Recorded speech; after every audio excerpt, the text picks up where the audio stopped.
Life is never predictable. No matter how you look at it, you can never know for certain what will happen next. The only power that knows is God himself. I could have never predicted what 2020 would be like. Actually, I remember seeing on social media, people were saying 2020 was going to be the greatest year to date. And who knows, maybe for some people 2020 was, but for the rest of us, it's been rough.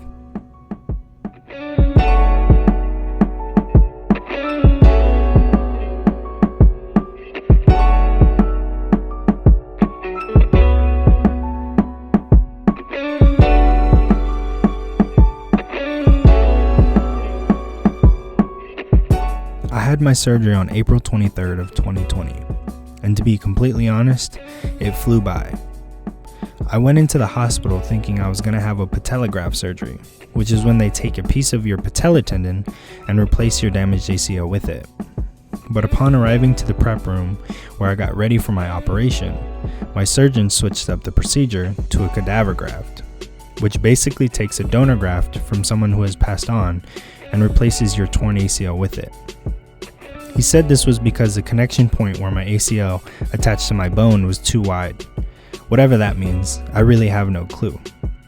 Now, to imagine somebody else's body part attached to myself was a whole story in itself.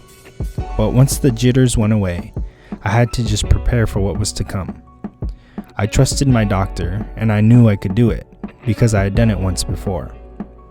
Last thing I remember was being wheeled down this long hallway, and then next thing I knew I was awake.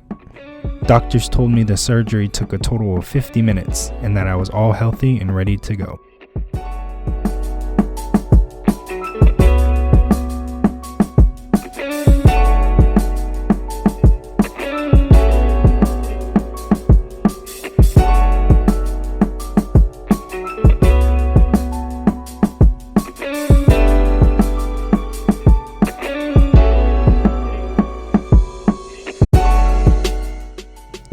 In 2020 started out rough and never slowed down. To speak on my own personal experience, my mother was diagnosed with breast cancer, underwent 2 surgeries, and went through chemotherapy and radiation.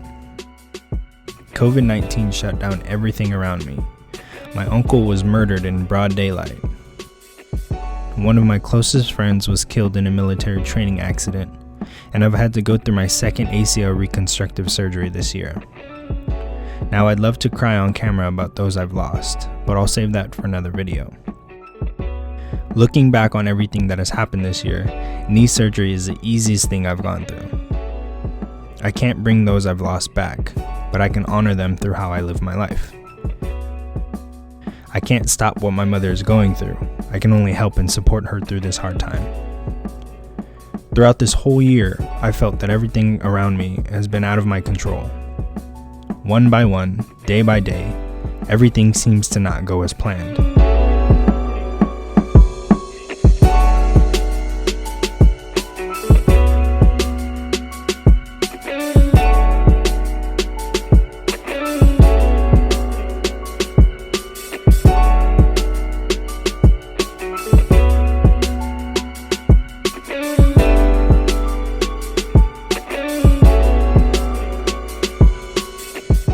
Post weeks after my surgery were a struggle, filled with lots of pain in video games, and I mean a lot of video games, because I couldn't do much else.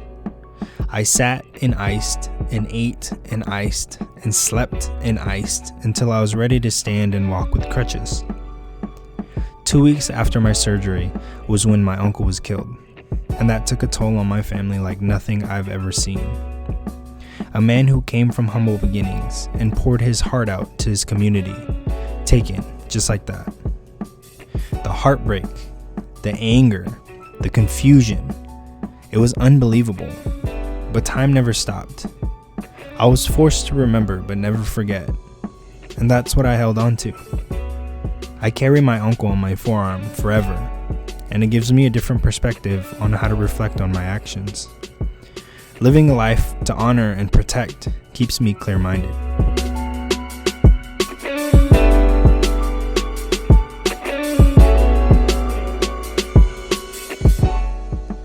Recovery has given me an outlet. It gives me something to take my mind off the craziness of the world.